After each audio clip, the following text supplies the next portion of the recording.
After 7 years of caregiving my mother-in-law, Hannah passed away from pneumonia. My husband, Tom, and I had just finished her funeral and were at Hannah's house to sort through her belongings. The empty caregiving bed in the living room painfully reminded me of our loss.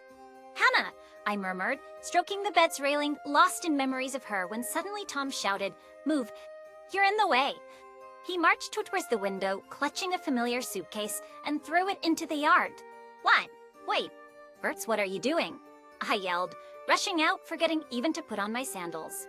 "That suitcase was mine, brought from our condo for the overnight caregiving stays," Tom continued, tossing out shoes and coats into the yard. "Stop it. What's this all about?" I screamed, glaring at him. He coldly retorted, "With the old lady gone, you're useless. Get out," and began throwing more of my belongings outside. Feeling the stark reality of our strained relationship, I felt an overwhelming emptiness. "Fine, let's get divorced. I'll take my things out myself, so stop throwing them," I conceded. "Good. Write the divorce papers now," Tom demanded, smugly placing a half-filled divorce form on the table. It was clear this had been his plan all along. I silently filled it out. "It's all right. I'm going to file this at the office. Come left the house while I'm gone. Got it?" "Sure, but Tom, are you sure about this? You might regret it." "No way," he scoffed and left without looking back. And just like that, our marriage ended unceremoniously. I'm Kelly. I'm 46 years old and single. My income is modest, so I live simply, but it's a peaceful, carefree life. However, just months ago, sometimes I wonder if my current life is just a dream, given the hardship I experienced back then. The meeting between my husband, and me dates back to our 20s. We were colleagues at work. We are both fresh hires in the same department. He had a girlfriend from his college days, while I was passionate about my job, eager to work more. So back then, Tom and I were just good colleagues, without any romantic feelings. That changed when we both turned 29. After a year-end party, Tom said he wanted to talk to me. Why does he want to chat now after sitting next to me? After sitting next to me several times at the party, I wondered, walking with him to a park near the station. Tom seemed nervous and hesitant to start the conversation. To break the ice, I joked, "What's up? You're not gonna come crying about extra work again, are you?"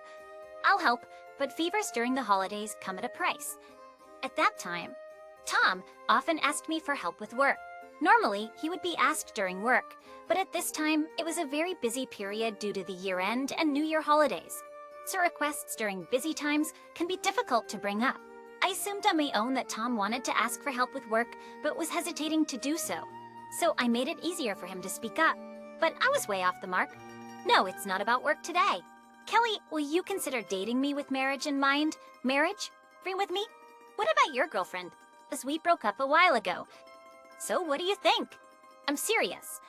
I was silently surprised, but not displeased. In fact, I felt a growing sense of joy. Tom had always seemed sincere and kind in his work. And although I knew he had a girlfriend when we first met and had given up on any romantic thoughts, I'd actually harbored feelings for him for a long time. Without hesitation, I said I'd be happy to. Tom beamed and did a triumphant fist pump. Looking back, that might have been our happiest time. We got married within a year of dating. Our courtship was brief, but since we saw each other at work every day, we knew each other well. Turning 30 also gave us the push to tie the knot quickly. I planned to continue working after marriage. However, Tom insisted, "I'm terrible at housework, so I want you to stay home after we're married. I earn enough for us, even with a couple of kids." He even told our boss, "Kelly's quitting," without consulting me. Joe, our boss, who believed in the old-fashioned idea that women should quit their jobs after marriage, agreed without hearing my side.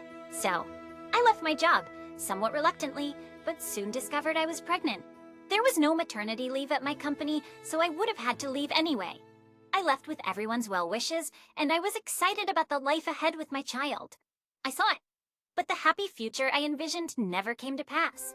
One day, nearing my 4th month of pregnancy, I was struck by severe abdominal pain and rushed to the hospital. The doctor told me I had a miscarriage. My world went blank in that moment. With severe abdominal pain, I was admitted for emergency surgery and called Tom. Despite his confusion, he assured me, "I'll be there right away." Just waiting for Tom. I struggled to come to terms with the tragedy. In my hands was the shiny new maternity book I'd received just weeks ago.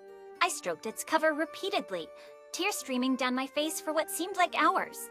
When Tom finally arrived, seeing my red eyes, he hugged me tightly, saying, "Tilly, it's gonna be okay. I'm here for you." In that moment, 6 months after being discharged, I started trying to conceive again, to avoid repeating the past tragedy. I focused on getting the right nutrients and exercise daily by walking. I even read books about pregnancy and took notes from online stories. Despite all my efforts, the day to receive another maternity book never came. 2 years later, I decided to start infertility treatments. "Tom, I'm thinking of getting treatment at the gynecologist's fertility treatment.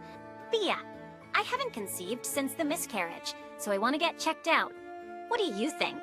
"Well, if that's what you want, I won't stop you. Use the savings for the hospital bills." He agreed. "Thanks. I'll make an appointment right away." Though he agreed, Tom's attitude and tone felt distant, as if his mind was elsewhere. It's been 2 years without conceiving. I guess it's understandable, I thought. Tom's interest in having a child seemed to be fading. On top of that, lately, he had been suggesting things like wanting to buy a dog or a cat, and even using a portion of our savings to go on an overseas trip. Each time, I'd respond, "Maybe we'll conceive next month, so let's hold off for now." In hindsight, I realized my approach might not have been the best. I rejected his suggestions for a change of pace, focusing solely on trying to conceive. We even went as far as expensive fertility treatments, engulfing our lives in the process. My desperation contrasted starkly with Tom's waning interest in having a child. Then one day, an incident occurred. "This is strange. It's almost time for the appointment," I muttered, checking my watch repeatedly outside the gynecologist's office. We were supposed to have a consultation together, as advised by the doctor, but Tom never showed up. Frustrated, I sent him a text and got a brief reply, "Sorry, got caught up with work." "What? Expergtory? I can't believe this," I thought, dismayed. Despite having told him months in advance, Tom had easily chosen work over our appointment. That night, Tom didn't come home until late. When the weekend came, I brought up the topic of visiting the doctor together again. But Tom said, "Do we really need a kid? I think we're fine as we are," and refused to go. I was already hurt by his canceling and not coming home until morning, but these words made me more angry than sad. Still, I lashed out. "What's that supposed to mean? You know how hard I've been trying, right? We can't have a child by myself. Anyway, I'll let you know when I make another appointment, so make sure you come next time, okay?" At that moment, I was more focused on how hard I had tried and how hurt I was than trying to bridge the growing gap between us. I didn't even try to understand why Tom would say such a thing. This incident turned our relationship completely cold. Tom never accompanied me to the hospital, not even once. Instead, he started coming home late every night and spending weekends separately. Naturally, there was no intimacy between us anymore. Could this be infidelity? With the anxiety of not conceiving and suspicions of cheating, both my mental state and our marriage were on the brink of collapse. It was Hannah, my mother-in-law, who reached out to help after her husband passed away. Hannah had been living alone in her longtime home. Hannah's house was just 3 train stops from where we lived. Hannah and I often met for lunch and shopping, and over time, we started calling each other by first names, becoming like friends despite the age difference. One day, while having lunch as usual, Hannah said, "Tom can be so thoughtless. I'm really sorry. The hardest is on you. Really. Tell me, have you had enough of Tom?" "Oh well," I couldn't answer right away. I was angry at Tom's behavior, but when asked if I disliked him, the answer was no. However, I knew that if things continued as they were, I would eventually come to dislike him. That was the one thing he was absolutely sure of. "Oh, I don't hate him yet," I replied softly, then silently sipped my coffee. Nothing more, nothing less. That was my answer. Hannah quietly accepted my feelings, patiently waiting until I finished my coffee. With my own parents out of the picture, Hannah was both a friend and a mother figure to me. Her enveloping kindness always brought me solace. And in that moment, I felt she gave me the courage to take a step forward. So, as I finished my coffee, I said, "But we can't go on like this. I want to try again. Can you help us?" "Of course. Let's have a meal together." The 3 of us, Hannah replied with a gentle and warm smile. A few weeks later, we had a dinner on the anniversary of my father-in-law's passing. During the meal, Hannah brought up our strained relationship and suggested that this is a good opportunity to talk things out. At first, Tom mistakenly believed that I was trying to force Hannah to participate in fertility treatments against her will.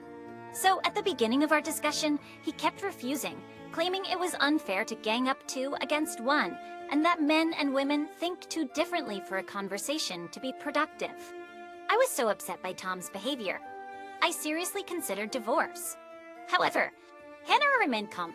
She patiently continued to talk to Tom, repeatedly conveying that I'm just a mediator. Thankfully, after a while, Tom started to listen. We uncovered several truths during this conversation. Tom no longer wanted children. He was avoiding coming home because it was all about fertility treatments, and he was open to the idea of divorce. Despite the difficult revelations, I felt this discussion was meaningful. The conversation continued, and we agreed that Tom would limit his nights out and that we wouldn't pursue a divorce. However, to be honest, our relationship was far from the harmonious one we once had. Still, I was relieved to know his late returns weren't due to infidelity and that he wasn't seriously considering divorce. Deeps above all, I was happy to remain part of Hannah's family. Years later, one evening, I received a call from an unfamiliar hospital. Hello. Yes, that's my mother-in-law. And an accident. Hannah had been in an accident while traveling and was rushed to the hospital. The sudden and tragic news left me shaking, unable to stop my trembling hands. The next day, I rushed to the hospital where Hannah was admitted. Lying there, covered in bandages, was Hannah. No, this can't be. Hannah, promotions. I was prepared for the worst, but the extent of her injuries left me speechless. But the tragedy didn't end there. Hannah had suffered a severe head injury in the accident, resulting in paralysis and a bedridden state. This is caregiving. Yes, undoubtedly. She's fully conscious though, so communicating won't be an issue. I understand. I replied, though I honestly don't remember much of the conversation after that. The next day, I stopped Tom before he left for work to discuss what to do next. By then, Ultimate Team Tom had changed his career to a pub manager after being invited by an old friend he met while out drinking. No caregiving. I have work, so I'll leave Mom's care to you. Tom callously said that and left the house without another word. Since his job change, he has been very busy, hardly ever at home. His lack of interest in talking to me and silently leaving the house has become a daily occurrence. But this time, it's about his own mother, right? Why is he so indifferent? I was deeply upset by Tom's lack of concern for Hannah. Determined, I decided to handle Hannah's care all by myself. I'll do it all alone. However, caregiving alone was tens of times more challenging than I had anticipated. Although I hired a caregiver within the budget for daytime care, I had to care for Hannah by myself at night. Furthermore, since Tom was against living together, I had to shuttle daily between Hannah's house and our apartment, taking care of laundry, meals, and cleaning for both places. My hair and nails were ragged and dark. Stark circles had formed under my eyes. Even in such a state, the reason I didn't divorce was to stay part of Hannah's family. Kelly, thank you so much for everything. But remember, if it gets too hard, it's okay to divorce. I won't stay part of your family. Tina. So, I won't divorce. Our bond, though only by marriage, was stronger than that of many real families. I never once regretted taking care of Hannah. My only wish was for her to live as long as possible in a comfortable environment. That was all. Before I knew it, 7 years had passed since I started caring for Hannah. By then, Hannah's health had declined, and she frequently suffered from pneumonia. On the day she passed away, she had pneumonia again. I held her hand tightly, lying in her hospital bed, staying by her side until her last breath. Thank you for everything. Hannah, I don't know if my words reached her, but Hannah looked peaceful and content in her sleep. It's a few days after the funeral. Tom and I went to Hannah's house to sort through her belongings. The empty caregiving bed in the living room painfully reminded me of our loss. Sana, I murmured, caressing the bed's railing, lost in memories when Tom, carrying a familiar suitcase, angrily said, "Move, you're in the way," and started towards the window. He then opened the window and threw the suitcase into the yard. What? Wait, what are you doing? I exclaimed, rushing out without even putting on sandals. That suitcase was mine, brought from our apartment for overnight stays. Tom continued, throwing out shoes and coats into the yard. I collected them, yelling, "Stop it! What on earth are you doing?" glaring at him. As Tim retorted, I'm throwing away what we don't need. With the old lady gone, you're useless. Basically, you're not needed anymore. So, we're getting divorced today. Get out, he said, starting to throw more of my things outside. I thought that after Hannah passed, divorce might be inevitable, but I never expected to be treated like this. I felt a profound sense of emptiness, realizing our relationship had completely cooled. Alright, I get it. Let's get divorced. I'll move my things out myself, so please stop throwing them. Fine, write the divorce papers now, Tom said with a triumphant look, pulling out a half-filled divorce form from his bag and placing it on the table. So prepared. I realized this had been his intention all along, disguised as sorting out Hannah's belongings. I silently filled out the form. All right, I'll submit this to the city hall now. You clean up the house. Got it. Sure, but are you really okay with this? You might regret it. No way. Don't come crying back to me later, he said dismissively and left without looking back. And just like that, our marriage came to an abrupt end. However, a few days later, suddenly contacted me. This thief? He swindled my mom, who had been searching the house for Hannah's will, found a letter instructing to contact a law firm upon her death. Proudly, he called the firm, only to become furious after seeing the will's contents and contacted me. Giving everything to you makes no sense. Refuse it. Tom was agitatedly ranting, so I simply said, let's discuss this with a lawyer present. 3 days later, at the lawyer's office where Hannah's will was kept, a meeting took place. Hannah's will expressed her gratitude for my dedicated caregiving and wished to leave her estate to me. It also stated that she felt no need to leave any love or inheritance to Tom, who didn't value family. I'm her son, and you're just a stranger. Why do I, her son, get nothing? I have right to the inheritance. Tom was furiously yelling, leaving even the lawyer at a loss. I used to know Tom as a reliable and calm person. I thought. Our relationship had cooled since the failed fertility treatments, but he had seemed more mature. He's changed so much during the 7 years of caregiving. I remembered how Tom was when we first met, but the Tom from those days is nowhere to be found now. Realizing this, I felt a sense of release. I took a deep breath and said, I'll ignore your infidelity if you just stay quiet. Or would you prefer involve a lawyer in a different matter? I'm stunned and at a loss for words, stammered, what are you talking about all of a sudden? I've never cheated. He trailed off, glancing nervously at the lawyer's expression. In that moment, I knew. He was indeed unfaithful. Actually, I had no proof, just a guess from his behavior. But it seemed I was right. I pressed further, saying, I have all the evidence, so shall we discuss this through a lawyer? If it comes to that, it's going to cause trouble for your partner as well. Of course. I had no evidence, but Tom didn't know that. The lawyer, sensing the situation, silently observed. As a result, he quickly agreed, saying, fine, I'll follow the will. But don't you dare sue me or anything. I just don't want her to find out. It seemed he was truly serious about his affair partner. Additionally, the mortgage on the apartment was fully paid, and there was a decent amount of savings, so he wasn't in need of money. The reason Tom wanted the inheritance was because he said, I need the money for my future with her. The apartment and savings just aren't enough. His girlfriend seemed to be quite expensive, even after resolving the will issue. Tom grumbled till the end. But since he ended up with the condo and savings, and there were no alimony or child support payments, he wasn't at a loss.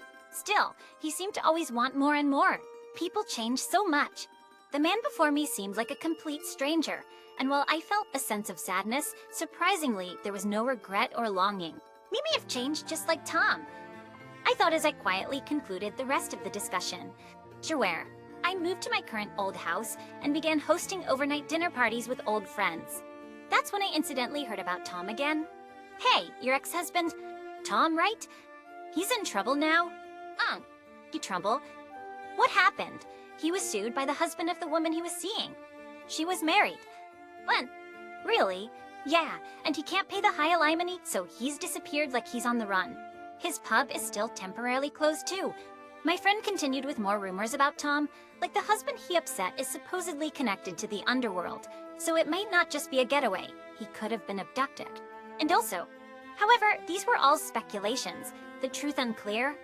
As a stranger now, it didn't concern me, but my friend concluded with so. Kelly, be careful of any strangers. Okay, call me if anything happens.